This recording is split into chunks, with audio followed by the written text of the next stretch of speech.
Hi, everyone. Today's the day. I know that a table leg doesn't seem like it's a big thing, especially an old one, but you could do a lot of little projects with this uh, big hunk of wood. And I know it might not seem all that enthusiastic, but I really want to see what you guys make with it. And yes, that includes you, who said he would simply burn it. I know some of you are not woodworkers. That's fine. But anyway, this is the prize today, and I get to do the selection right now. So I'm going to be using the random.org's true random number generator right there. And I have a list of the names of the people who commented that uh, told me what they were going to do with it.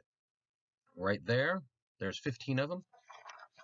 Seems to be the rather rounded number of how many people respond to these. So here we go. On three, right? So we'll do three numbers. Generate, generate, generate, generate. Number three, Granddad's Forge again. Wow, that's 2 for 2 for you, Rob. All right, so I already have your mailing information, so I'm gonna get this thing set up and ready to go out. It'll take me a little while because it takes about $26 to send these things, but it's a good. Hey, congratulations, man! That's 2 for 2. But if you have any special instructions or anything like that, contact me via the email that we have already exchanged. All right. Congratulations. And my new videos are coming out soon. Several projects, all of them running around at the same time. The one that I'm working on right now is a knife block for all of our knives. We have two knife blocks right now that I don't need to show you that anymore.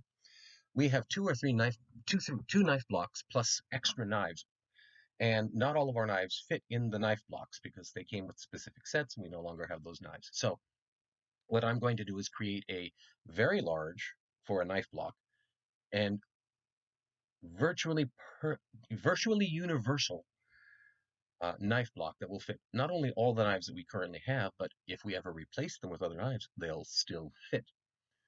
And then I'm still continuing work on my dirt box forge. I'm just looking for an appropriate amount of dirt. I mentioned, oh, I may not have released it. We have mostly decomposed granite in this area.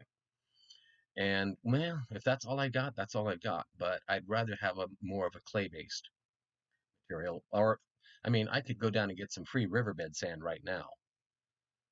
But as you know, people say sand is not the best for this. It's whatever I'm going to end up getting is what I'm going to end up getting.